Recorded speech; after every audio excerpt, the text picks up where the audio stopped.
Assalamualaikum warahmatullahi wabarakatuh. Apa kabar di sana? Mudah-mudahan dalam kondisi sehat walafiat. Kita sudah masuk hampir-hampir menjelang Lebaran. Ini di 10 terakhir Ramadan. Kita harus tetap lebih semangat lagi.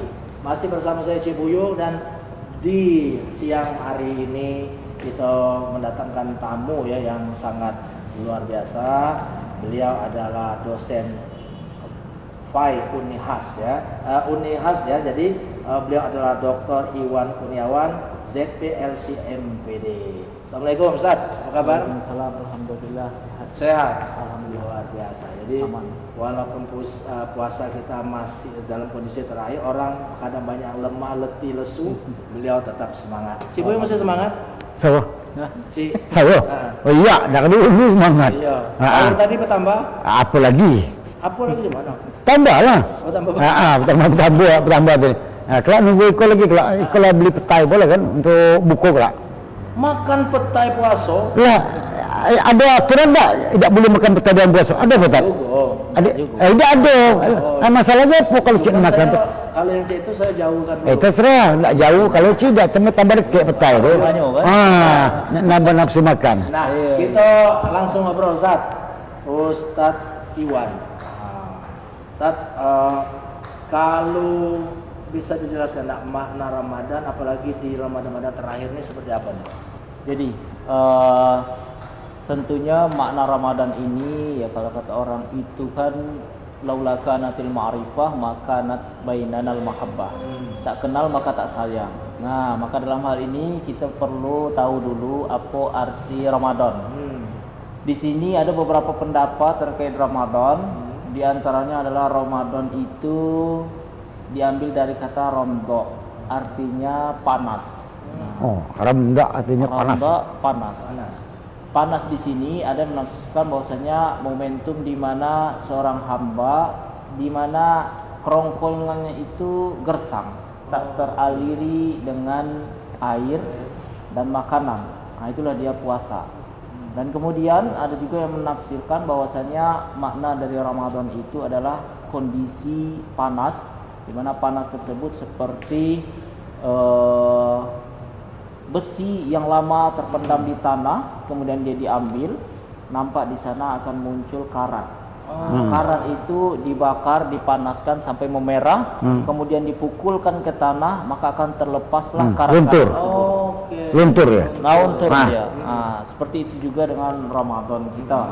Ramadan kita momentum sebagai pembakaran dalam tanda kutip dosa-dosa yang kita kerjakan selama ini, sehingga Ramadan itu betul-betul dikatakan sebagai syahrul maghfirah, bulan yang penuh dengan ampunan. Jadi jangan sampai masuk bulan Ramadan seperti itu, keluar pun seperti itu. Tak ada perubahan. Tidak berubah. Rugi nanti tak ada. Semagi baik. Ini meleset kawan kan. Maka dari itu di bulan suci Ramadan ini jangan sampai kita lalai, abai, sehingga tak terjadi perubahan dalam sikap perilaku kita pasca Ramadan. Barangkali seperti itu. Ya, jadi bulan suci Ramadan ini kan adalah bulan yang penuh berkah ya, Pak Ustaz ya. Nah, jadi ini apakah fakta, apakah mitos? Nih, jadi kalau dengar cerita orang-orang tua kita dulu, bulan suci Ramadan kok seluruh setan kok dibelenggu, dikebat, gitu. Seperti apa itu, Tuan? Nah, seluruh pintu neraka tertutup dan pintu surga dibuka. Apakah benar itu, Pak Ustaz? Ya. Jadi ini memang ada beberapa dalilnya. Nah, jadi di antaranya ada yang menyampaikan bahwasanya idza jaa Ramadan futihat abwabul jannah wa ghuliqat abwabun nar wa sufidatis syayatin, ya. Jadi ketika masuk bulan suci Ramadan, maka akan dibukakan pintu-pintu surga, ditutup pintu neraka, dan setan-setan dibelenggu. Terkait setan dibelenggu ini, Mohon maaf. Jangan nengok setan, jangan nengok cibu. Jangan mak gak perasaan nengok setan itu belum gue nengok cibu. Jangan meyakinkan. Jangan mau perasaan gitu kan. Dengan situ juga ada apa kan. Jangan posisi kiri. Iya. Jadi sufidatis syayatin, dibelenggunya setan-setan ini ada beberapa pendapat. Di antaranya yang pertama bahwa makna setan dibelenggu itu adalah setan yang di luar dari diri kita. Karena kalau kita itu kan ada yang namanya jin korin. Jin korin, ya Jin betul. korin ini itulah dia yang membersamai kita Ya, sejak sejak lahir. lahir sampai bahkan kita wafat dia Ya, masih hidup. masih hidup. Masya Nah, Allah. itu ya. Iya, iya. Bukan yang itu, tetapi jin yang di luar itu. Makanya jin itu kan ada dua jenis. Ketika dia baik maka itulah jin muslim. Jin Ketika Islam. dia buruk itulah dia setan. Ketua dari setan itulah dia iblis. Masya Nah, Allah. mereka itulah yang dibelenggu dalam kondisi atau dalam kondisi yang tentunya tak bisa kita lihat secara zahir. Ya. Jadi artinya apa? Aktivitas-aktivitas kita itu tinggal balik lagi bagaimana kita keseharian selama 11 bulan sebelum atau di luar bulan suci Ramadan. Kalau sudah dilatihnya kita maksimal untuk melakukan perbuatan buruk, maka di bulan suci Ramadan biasanya akan tidak jauh dari itu. Ya. Masya Allah. Nah, karena Kan sudah bisa. terbiasa. Beti-beti ya. Jalannya. Beda tipis. Beti. Ah. Beti, ya. Beda tipis. Jadi jin korin inilah yang ikut Ya. berkontribusi dalam aktivitas kita. Makanya dalam bulan suci Ramadan masih nampak juga ada yang berbuat kemaksiatan. Ya, banyak juga aktivitasnya. Masih Bisa galak pun gibah, ada. Iya. Jadi banyak sekali tadi juga sebelum ke kantor tadi kan banyak juga yang di warung nampak kaki. Nampak kaki Dan nampak pala. Jadi labu guyur. Labu guyur, labu guyur. Iya, Banyak iya, sekali iya. itu Ustaz. Oke Iya. Tat, kenapa Tat di bulan Ramadan ini justru kita dianjurkan untuk mendekatkan diri kepada Allah Subhanahu wa taala, lebih banyak meningkatkan ibadah, sedekah dan lain-lain. Apa istimewanya Ustaz? Iya, bulan suci Ramadan itu ada banyak penamaan lainnya. Nah, di antaranya ada Syahrul Maghfirah, bulan yang penuh ampunan tadi. Kemudian ada pula Syahrul Quran, bulannya Al-Quran, karena di bulan suci Ramadan momentum diturunkannya Al-Quran Oke. yang biasa kita peringati di tanggal 17 ya, 17 Ramadan. sebagai nuzul Quran. Pun begitu juga ada yang disebut dengan Syahrul Tarbiyah, bulannya pendidikan. Oke. Karena begitu kompleks, begitu banyaknya keistimewaan dari bulan suci Ramadan, dia pun dikenal dengan Syahrul Mubarak, bulan yang penuh berkah. Berkah itu apa? Ziyadatun alal khair, bertambahnya kebaikan terhadap sesuatu. Sehingga di bulan suci Ramadan ini, bulan yang penuh berkah ini, jangan sampai kita lalai karena amalan-amalan kebaikan dilipat gandakan. Pun begitu pula sebaliknya. Nah, kalau kita di luar bulan suci Ramadan mungkin berinfak, bersedekah ya. Iya. Itu dalam Quran surah Al-Baqarah dikatakan bismillahirrahmanirrahim, masalul ladzina yunfiquna amwalahum fi sabilillah kamatsali habbatin ambatat sab'a sanabil fi kulli sumbulatin mi'atu habba wallahu yudha'ifu liman yasha wallahu wasi'un alim. Shadaqallahul azim. Perumpamaan orang yang berinfak di jalan Allah, ia bagaikan menanam satu buah biji. Dari satu buah biji itu akan tumbuh 7 buah ranting. Dan dari setiap rantingnya akan muncul 100 biji yang baru. Allah bisa saja melipat gandakan kepada siapapun yang ia kehendaki. Allah maha luas lagi maha mengetahui. Artinya apa? Ketika kita berinfak di luar bulan suci Ramadan, bisa saja dilipat gandakan oleh Allah, pahalanya itu 700 kali lipat. Masya Allah. Apalagi di dalam bulan suci Ramadan. Nah, bisa berlipat-lipat ganda kan.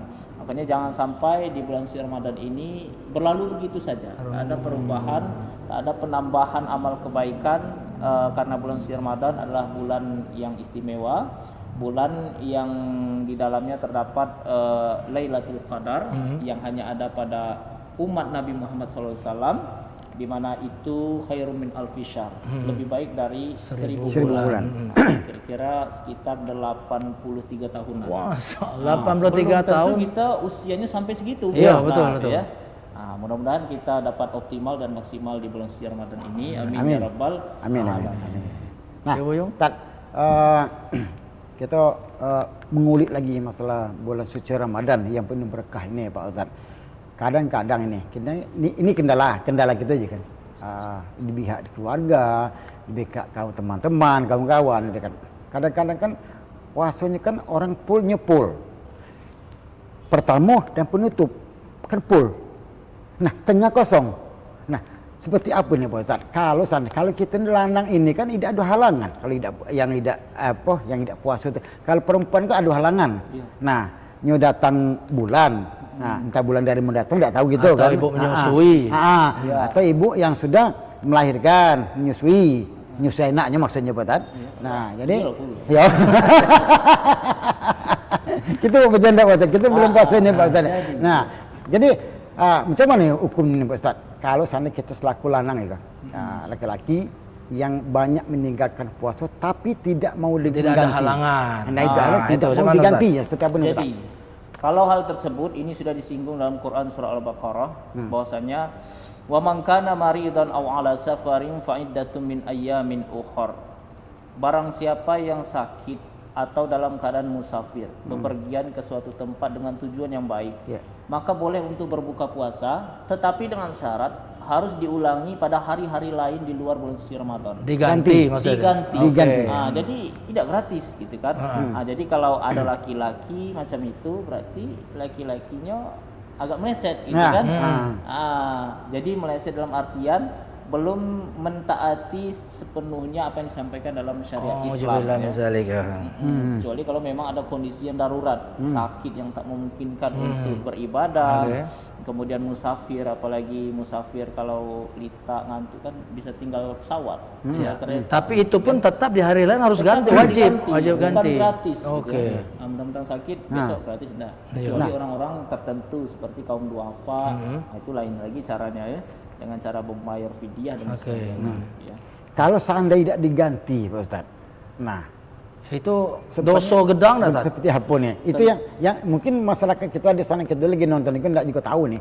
Nah, tidak juga tahu kan kalau seandainya kita saku laki-laki nih berapa kali kita meninggalkan puasa tapi setelah itu kita tidak lagi menggantikannya. Tapi jangan dijawab dulu Pak Ustaz. Nah, kita iklan dulu Pak Ustaz ya. Kita iklan dulu. Nah, sana berarti jangan kemudian tetap di pos beken. Oke, terima kasih Sanak BTV masih bersama kami di Pos Beken. Nah, jadi tadi ada sempat pertanyaan Cik Buyun tadi belum terjawab karena ada iklan yang lewat. Nah, Pak Ustaz, kita ngulang yang pertanyaan Cik Buyun tadi Pak Ustaz. Jadi masalah kalau laki-laki sudah banyak meninggalkan yang namanya puasa Ramadan. Nah, tapi tidak mau keinginan untuk menggantikan. Ini seperti apa dalam agama kita ini Pak Ustaz? Baik, ini pertanyaannya bagus tentunya. Bahwasanya perlu kita ketahui puasa Ramadan ini masuk dalam salah satu rukun di antara rukun-rukun Islam, di mana ia masuk dalam rukun Islam. Artinya ketika ada salah satu rukun Islam yang tak terpenuhi, seperti tidak adanya ibadah puasa Ramadan yang ingin dia kerjakan, maka akan rusaklah rukun Islam yang ia miliki. Artinya keimanannya dipertanyakan. Sehingga orang khususnya laki-laki ia tetap wajib mengganti dari ibadah puasa yang belum tertunaikan di bulan suci Ramadan. Walaupun misalkan dia ingatnya beberapa tahun yang akan datang, tetap perlu diganti.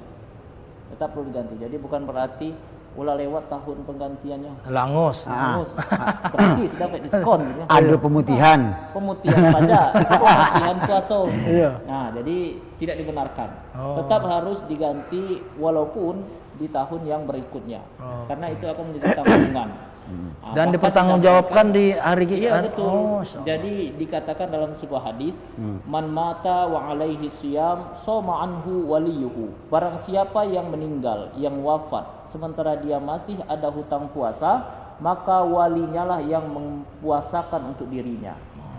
Khususnya untuk puasa nazar. Puasa nazar itu kan janji, utang. Jadi kita tanya kayak gitu, kan ada tak masih utang puasa dan sebagainya. Siapa tahu tidak nyampai usianya nanti.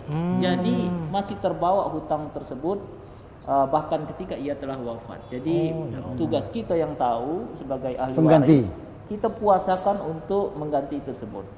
Termasuklah di situ terkait hutang piutang. Walaupun hutang piutang ini dalam kondisi tidak wajib sebenarnya ahli waris untuk melunasi, tetapi wajib ketika ada hutang piutang itu atau warisan itu yang bisa untuk menutupi hutangnya.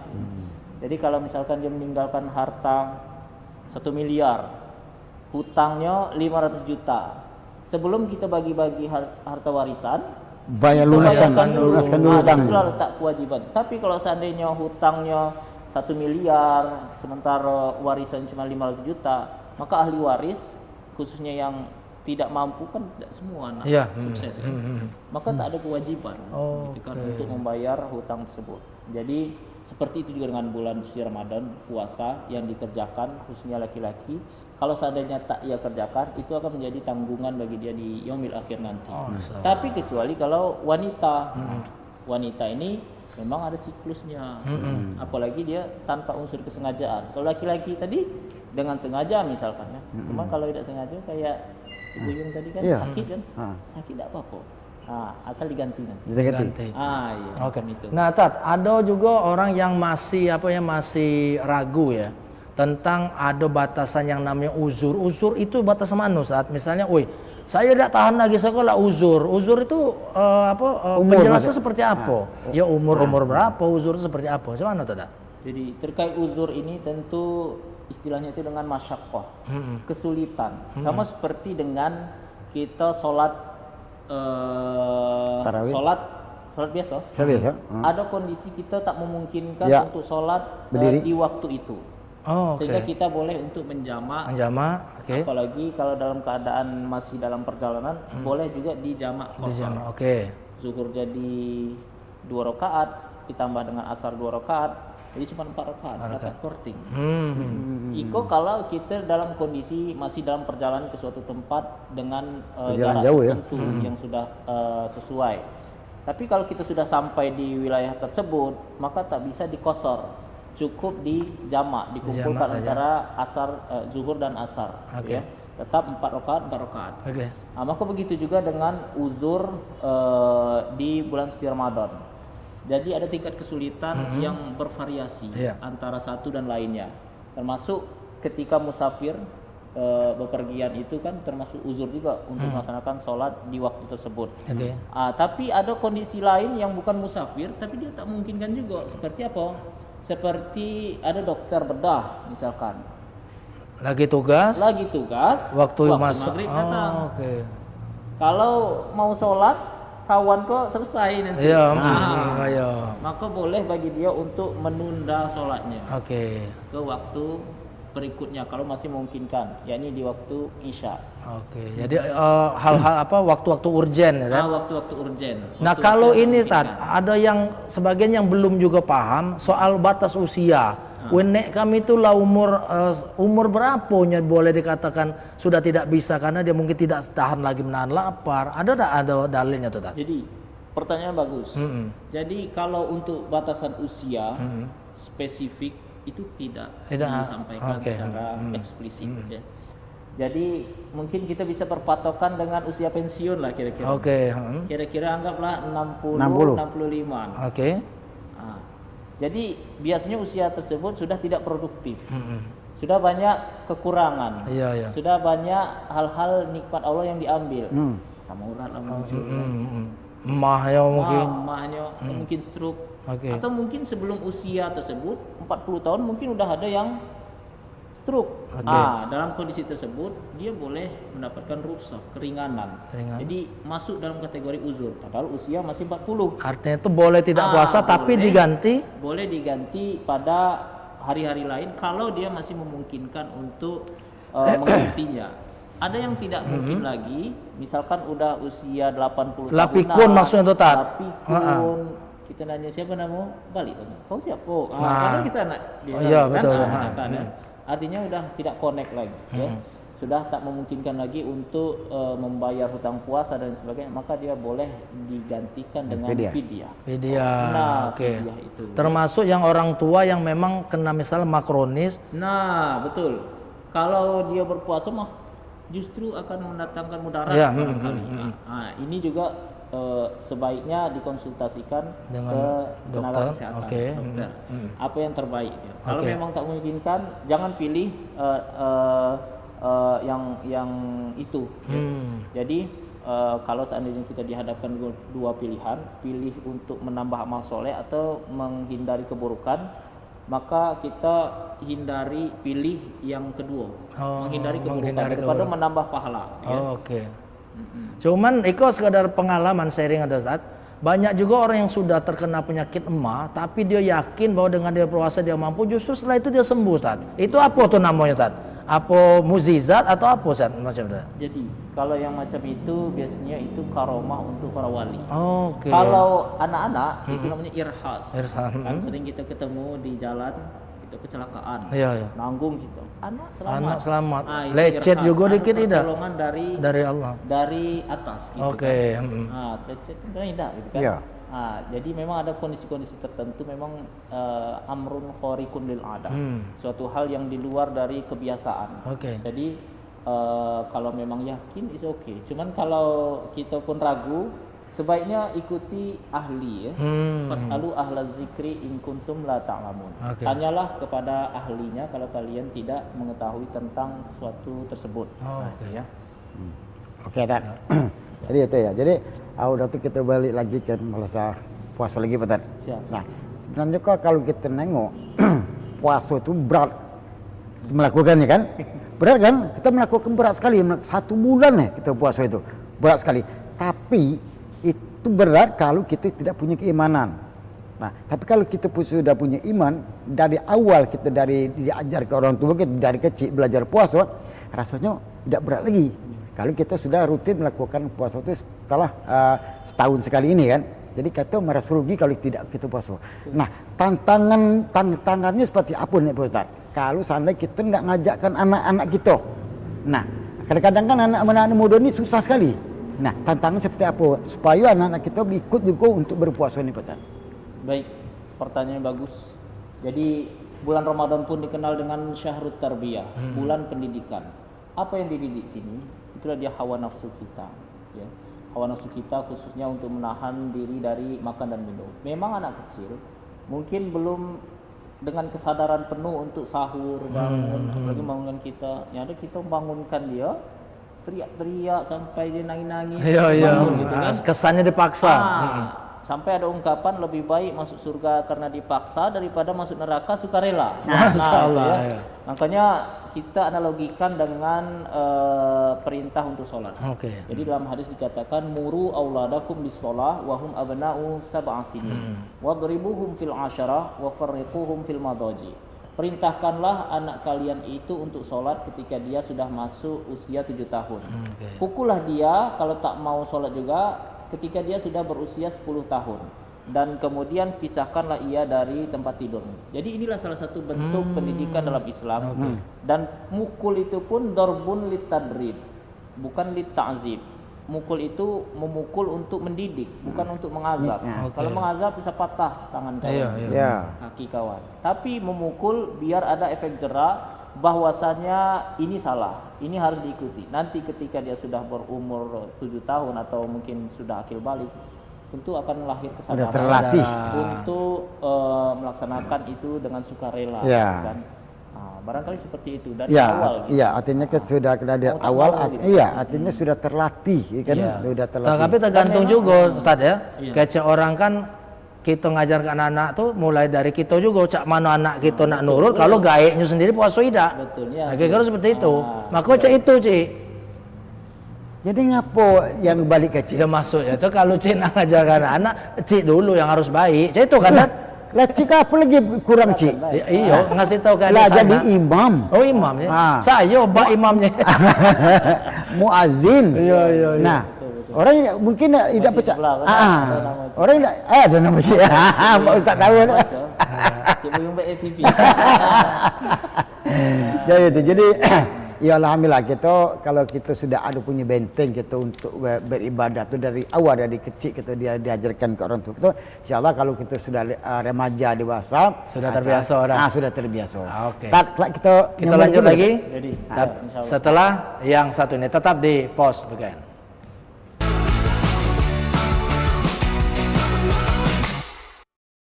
Oke, terima kasih Sana Peti masih di Pos Beken. Nah, sambil menunggu berbuka di tengah hari legat kok kita ngobrol-ngobrol bincang-bincang soal agama yang luar biasa. Apalagi tema kita tentang refleksi dan pembelajaran di bulan Ramadan. Apalagi kita sudah masuk ke 10 hari terakhir ini. Nah, Tat, cak mano Tat kita menjaga stabilitas keimanan kita, ibadah kita, kan biasanya orang di akhir-akhir ini kan tabelita nih Tat. Ya. Cak mano lebih semangat, lebih banyak meningkatkan alam ibadah, tipsnya seperti apa ini Tat? Baik, pertanyaannya bagus dan memang inilah yang menjadi kendala kita masing-masing. Kadang di bulan suci Ramadan semangat ya.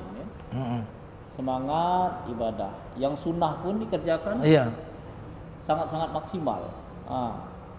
Tapi ketika sudah di penghujung, banyak ujian dan cobaan, Iya. godaan, mulai menurun gitu ya. Jadi memang di sini al-iman yazid wa yanqus. Yazid bit ta'ah wa yanqus bil ma'siyah. Iman itu naik dan turun, naik karena adanya ketaatan dan turun karena adanya kemaksiatan. Maka kuncinya di sini bagaimana kita menjaga kestabilan iman tersebut agar tetap konsisten untuk naik. Jadi pergaulan, lingkungan, kemudian kebiasaan di tempat kerja dan sebagainya, itu yang akan memberikan pengaruh kita. Nah, kadang kita sudah bagus misalkan kan, tapi diajak kawan, ada enak nolaknya. Makanya ada ungkapan dari Imam Syafi'i rahimahullah dikatakan a'izzul asya salasa al-jud min qillah wal wara' fi khalwah wa kalimatul haq inda man yurja wa yukhaf. Ada 3 hal yang sulit untuk dilakukan. Yang pertama, tetap dermawan di saat kita membutuhkan. Yang kedua, tetap menjaga kesucian diri di saat kita bersendirian. Dan yang ketiga, tetap berkata yang benar walaupun kepada orang yang kita harapkan kebaikannya dan kita takuti keburukannya. Contohnya apa? Kepada pemimpin misalkan, atasan kita mau berkata jujur, turun jabatan enggak? Jawab enggak? Nah, Tidak jujur, mungkin masih aman. Jadi di sini ada ujian dan cobaan. Ya. Jadi bagaimana kita menyikapi itu semua, khususnya dalam aspek pergaulan kita, pilihlah lingkungan yang baik. Karena dalam pergaulan itu antara dua. Yang pertama, kalau tidak kita diwarnai, kalau tidak kita yang mewarnai orang. Jangan sampai kita menjadi objek untuk diwarnai. Iya, yang gampang terpengaruh maksudnya Tat. Betul nih. Kira-kira macam itu. Nah, artinya tuh gini Tat ya, kan banyak hal faktor kenapa kalau saya tengok kan adik sanak kita kok di 10 terakhir kok tambah lita. Pertama kan punya pecah konsentrasi. Mulainya lah mikirkan ndak balik dusun, mudik, mikirkan cak mano juada, baju anak-anak segala macam. Ditambah lagi kesibukan-kesibukan duniawi nak mempersiapkan lebaran. Nah, baiknya cak mano Tat, segalanya tuh bisa tercapai tapi tidak tetap stabilitas ibadahnya tetap meningkat. Ini seperti apa menurut Ustaz Tat? Jadi kalau untuk hal tersebut tentu ini manusiawi.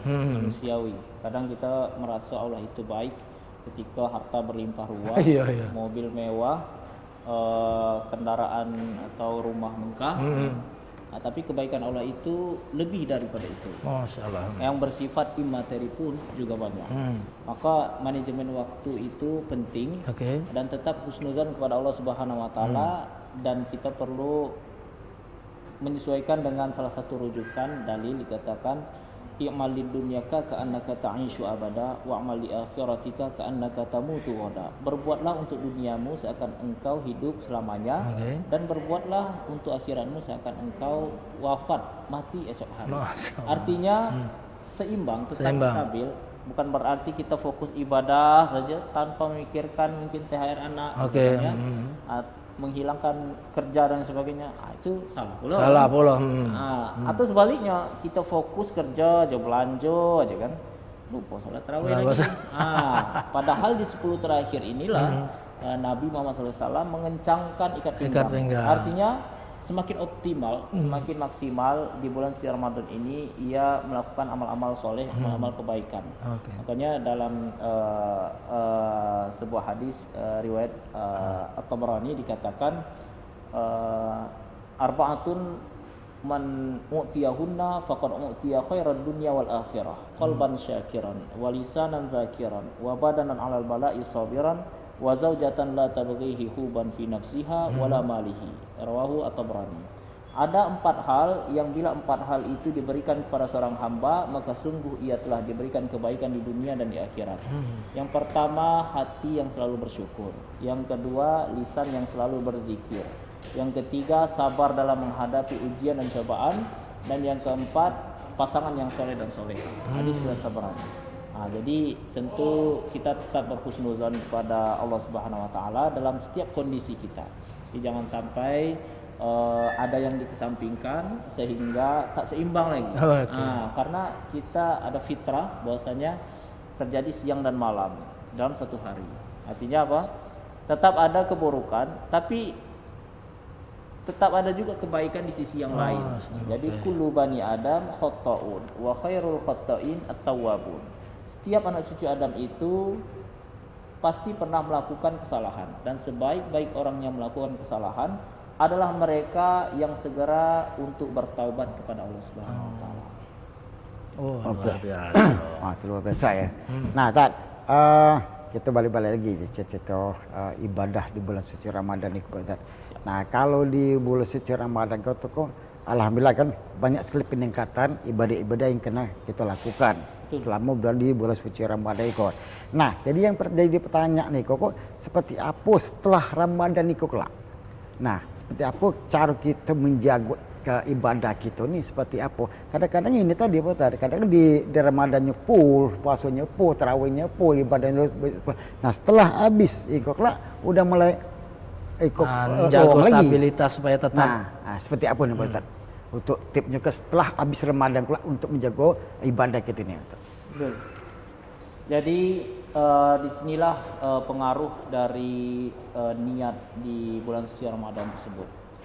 Kadang kita beribadah, berpuasa, sholat dan sebagainya tanpa hadirnya niat yang tulus dan ikhlas. Sehingga amalan yang kita kerjakan itu tak memberikan implikasi, tak memberikan pengaruh dalam kehidupan sehari-hari. Makanya dikatakan al-khusyu'u ruhus sholah. Khusyuk itu adalah ruhnya sholat. Jadi ketika sholat kita tak ada khusyuk di dalamnya, makanya kita rajin sholat tapi masih rajin maksiat. Rajin sholat tapi masih rajin mengumbar aib. Rajin masih mengucapkan apa-apa yang tidak pantas misalkan ya, yang menyakiti hati orang lain. Kenapa? Karena ruh dari sholat itu tidak hadir. Ruh dari sholat itu, itulah dia khusyuk. Maka dalam hal ini khusyuk itu permainannya ada di hati, hati kita, niat ya. Mahallun niyah al-qalba. Tempat niat itu adalah di hati kita masing-masing. Jadi perbaiki hati kita, perbaiki khusyuk kita dalam ibadah sholat tersebut, agar dia itu memang betul-betul konsisten hadir. Walaupun di bulan suci Ramadan mungkin ada terikut di sana peluang-peluang keburukan gitu ya. Tapi bukan berarti kita meninggalkan seluruhnya ya. Ma la yudraku kullu la tatruku kullu. Apa-apa yang tidak bisa diselesaikan secara utuh, secara sempurna, maka jangan ditinggalkan seluruhnya ya. Jangan kalau yang tidak dipahami seluruhnya, jangan perlu ditinggalkan seluruhnya. Artinya apa? Mungkin ketika sholat, ketika puasa masih teriring niat yang tidak ikhlas dan sebagainya. Tapi jangan sampai kita tidak sholat dan tidak puasa sama sekali, karena di bulan puasa saja kita siap untuk melanggar, apalagi di luar bulan Ramadan. Nah, itu. Makanya bulan suci Ramadan itu syahrut tarbiyah, bulan pendidikan, itu mendidik kita untuk 11 bulan berikutnya. Betul. Nah, 11 bulan berikutnya, makanya bulan pertama setelah bulan Ramadan itulah dia bulan Syawal. Syawal ini peningkatan. Apa yang ditingkatkan di sini? Apakah meningkat lagi berat badan kita? Sebelum Ramadan 70. Masuk Ramadan 60. Lewat dari Ramadan 80. Jadi bukan itu, bukan berat badan yang ditingkatkan, tapi kualitas dari ibadah kita. Yang masih tinggal sholat sunnahnya di luar Ramadan, maka masuk Syawal itu ditingkatkan. Jadi bukan hanya sholat zuhur, asar, maghrib, isya, subuh, tapi sunnah-sunnahnya dikerjakan. Duha jadi dan memang lain-lain harus ada konsisten. Makanya dalam sebuah rujukan dikatakan wa inna ahabbal a'mal ilallahi madama wa in qalla. Dan sesungguhnya amalan yang paling disukai oleh Allah itu adalah amalan yang dikerjakan secara konsisten walaupun dia kecil. Nah, walaupun kecil, sebentuk sholat sunnah Tahiyatul masjid tahiyatul mungkin? masjid, Ah. sholat antara azan dan iqamah kecil mungkin. Sholat Tapi sholat ketika- wudu, sunat wudu ya. Wudu. Ah. Makanya itulah dia salat sunnah mutlak. Nah, salat sunnah mutlak bisa kita kerjakan walaupun sesekali gitu kan, tapi tetap konsisten, maka itu termasuk amal yang disukai oleh Allah Subhanahu wa taala. Sehingga ketika masuk Ramadan selanjutnya, kita memang betul-betul naik level, naik tingkat. Jadi bukannya bertambah usia saja, tapi bertambah juga kualitas dari ibadah yang Ibadah kita kerjakan. kita. Jadi bukan hanya kuantitas tapi kualitas. Nah, Oke. Ustaz, ya bicara soal sholat sunat tadi Pak Ustaz, kan banyak sholat sunat yang kita harus kita kerjakan. Ya, sunat masjid, udah kalau tambah diatan juga kan. Nah, ada tak kira-kira lagi, ada tambahan lagi tak kira-kira? Ini mau tunjuk juga nih Pak Ustaz. Kalau seandainya ada, seandainya subuh nih, subuh sebelum subuh kan kita sholat uduk dulu. Sholat uduk, udah tuh sholat kabiatan subuh. Nah, sebelum itu masih ada tak kira-kira? Sebelum kita melaksanakan sholat subuh, ada tak sholat yang lainnya, sunat yang lainnya? Ya, qiyamul lail. Terakhir itu adalah sholat sunat witir. Gitu. Witir itulah yang pengunci, penutup dari sholat sunnah sebelum kita masuk Subuh. kegiatan Waktu subuh. subuh. Gitu. Jadi, Termasuk tahajud Tat ya? nah tahajud juga. Qiyamul lail itu termasuk Sholat malam. tahajud. Sholat malam. Mendirikan malam-malam di bulan suci, mau di bulan suci Ramadan atau tidak, qiyamul lail istilahnya. Cuman kita kan terbiasa tarawih itu kan di bulan suci Ramadan, itu sebenarnya qiyamul lail. Sudah termasuk Cuman Tat ya? diawalkan gitu kan. Biasanya kan di sepertiga malam gitu kan, yang kita kenal dengan salat sunat tahajud, Oke. yang harus diawali dengan tidur terlebih dahulu. Oke, luar biasa. Nah, Ustaz, kita masih ada yang tidak ditanyakan lagi, tapi karena ada sesuatu yang akan lewat atau tayang, kita tunda dulu. Jangan kemana, Sanda PT tetap di Pos Weekend.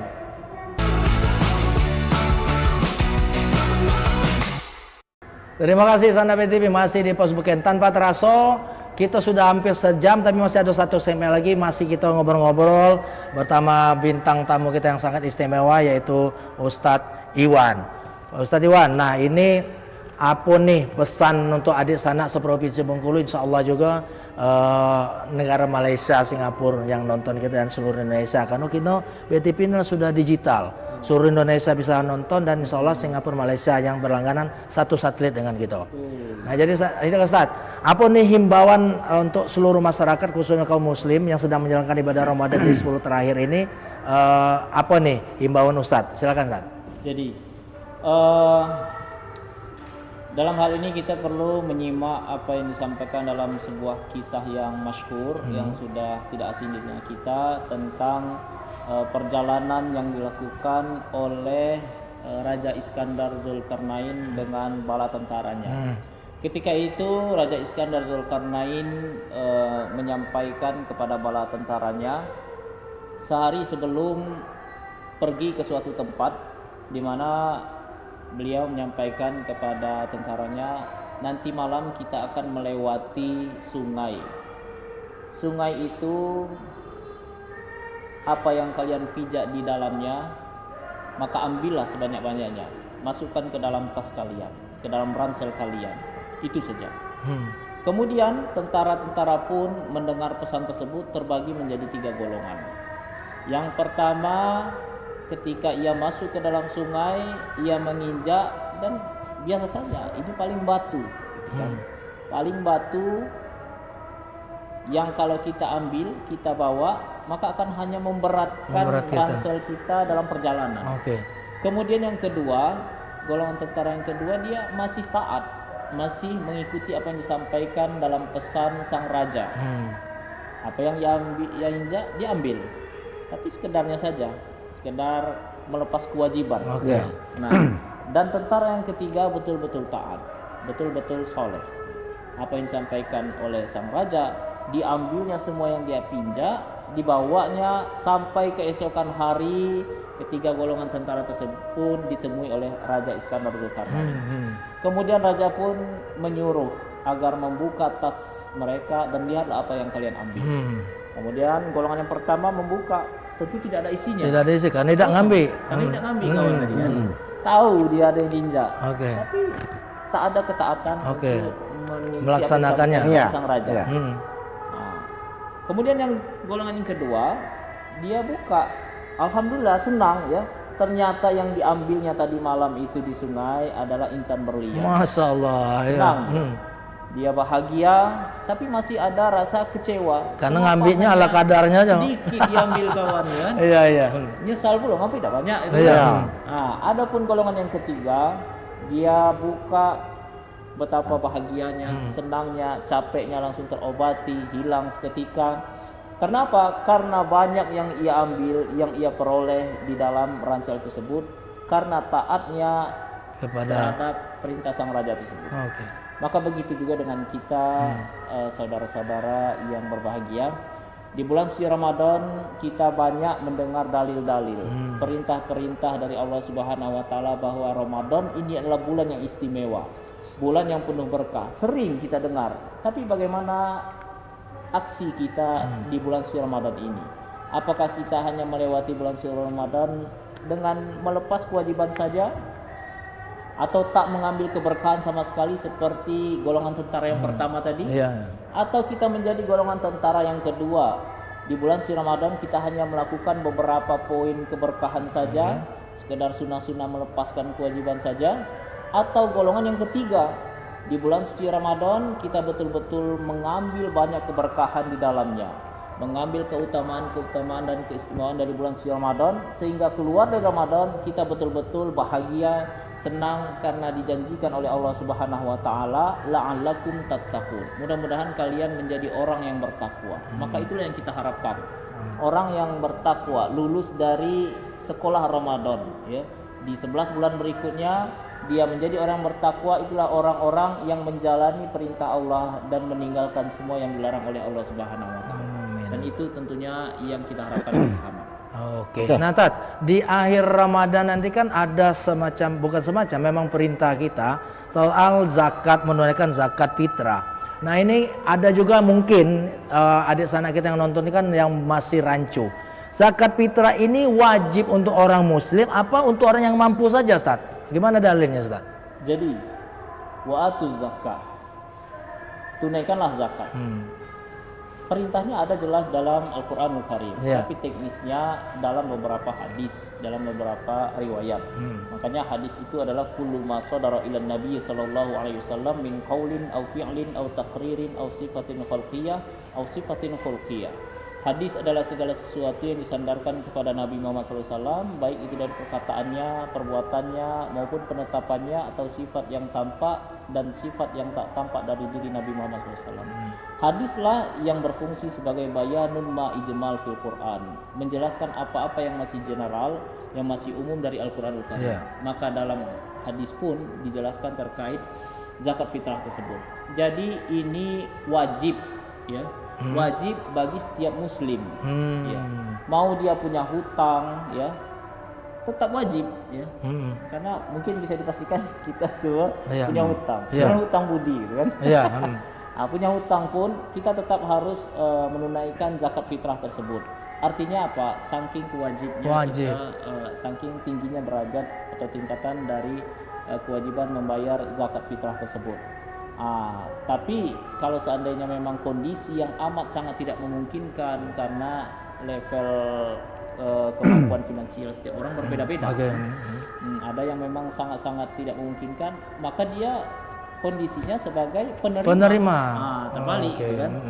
Jadi sifatnya ini kondisional. Cuman bukan berarti kita tak makan sehari misalkan langsung ingin menjadi fakir miskin, tidak. Mau menerima zakat. Karena banyak fenomena sekarang kita lihat di pinggir jalan mengaku-aku banyak sekali bahwa ini gerobak ya. Padahal kondisi finansialnya berbeda, apalagi muncul menjamur sekarang tempat-tempat yatim dan sebagainya yang hanya muncul di bulan suci Ramadan. Kenapa? Tujuannya untuk mencari zakat tadi. Makanya kita mudah-mudahan jangan sampai terlalu mudah, jadi harus lebih selektif dalam memberikan zakat dan sebagainya. Jadi intinya zakat itu sebenarnya wajib ya, Ustaz ya, wajib ya, tanpa terkecuali saat-saat kondisi tertentu yang memang idaknya lagi ada yang nak dikasih, itu apa yang dikasih kira. Menerima aja lagi kan, menerima lagi. Oke, masih ada waktu sih. Nah, ini Tat, kita balik masalah zakat tadi Tad. Dan yang wajib membayar zakat tadi ini seperti apa nih Zat? Apakah dari orang dewasa aja? Apakah masih yang anak-anak atau anak yang masih bayi itu haruslah sudah hidup itu harus tetap bayar zakat fitrah? Seperti apa nih? Bagus juga tuh. Jadi kalau anak yang masih dalam kandungan Oke. itu belum sampai derajat wajib, tapi sunnah. Ya. Sunnah. Dianjurkan. Kalau orang tuanya membayar bagus. Oh, oke. Tapi kalau anak sudah lahir, itu walaupun baru 1 jam misalkan, maka tetap wajib. Sudah masuk seharusnya. hitungan ya. Betul. Oke. Nah. Kemudian ada juga anak-anak kok mungkin dia lah remaja, lah mandiri, lah punya pemasukan sendiri tanpa dibantu orang tua. Maka walaupun orang tua tetap bisa membayarnya, tapi lebih diutamakan anak itu yang membayar sendiri dengan hasilnya ya. untuk dirinya. Oke.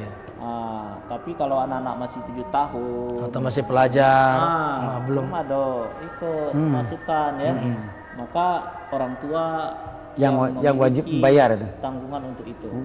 Jadi bukan berarti kita berlepas tangan gitu. Iyalah. Oke. Betul. Nah, Ustaz, kalau misal nih ada saudara kita atau tetangga kita yang tidak mampu, tapi boleh nggak kita yang membayarkan zakatnya, Ustaz? Ini saya kasih uang bayar zakat fitrah, boleh nggak, Ustaz? Kalau seandainya seperti ini, Pak. Dalam kondisi katakanlah kita dalam sebuah perusahaan, Oke. ada yang bekerja dengan kita. Ada 2 syarat. Oke. Pertama, kalau seandainya dia itu bekerja tanpa adanya kompensasi makanan, gitu, Oke. maka dia masih tetap seperti tadi, ya. Tetap dalam tanggungan kita. gitu kan. Tapi kalau tidak, maka mandiri, dia Oke. terbebas dari itu. Oke. Berkaitan dengan ini tadi, tetangga tadi, maka kalau memang tak memungkinkan dia bayar, tak usah. Nggak usah. Kita Oke. kasih ke dia, kan? Oh iya, Kita iya. yang ngasih. Kita kasih, bahasanya zakat Kalau kita dipaksakan. kasihkan ke dia gitu. Oke. Kalau memang mau membantu, bisa oke. Iya. Oke. Kalau berarti kita kasih bantu kayak dia sendiri. Bahkan kalau mau kolektif kita kumpulkan, dipusatkan ke dia juga tidak apa-apa. Oh, Bagus tidak juga. apa-apa. Ya artinya Cuman tuh, ya itu kadang-kadang banyak yang memanfaatkan momentum ini. Jadi kita tidak tahu dia lah nerima dari siapa aja. Iya, iya, iya. Jangan-jangan Segalo dari ditampung. RT cuman dia yang nerima. Masalah. Sehari-hari nampak lita, Iya, iya, iya. kayak belum dapat. Sedangkan yang fakir miskin Masih bukan banyak, dia aja di iya. RT itu. Nah, Masa. makanya disinilah perlu sinergi dengan pihak yang berkepentingan tinggi Berkompeten, ya. seperti lembaga amil zakat Basnas. seperti Ya. Basnas. Oke. Oke.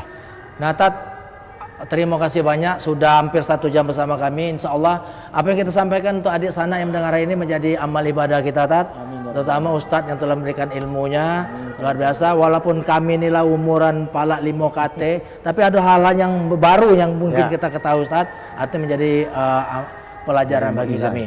Nah, Sana BTV apa boleh buat hampir 1 jam ya, dan ada acara lain yang setelah ini. Dan atas nama manajemen BTV, Ustadz Dr. Iwan Kurniawan ZPLC MPD, kami ucapkan terima kasih, Tat. Sampai ketemu lagi.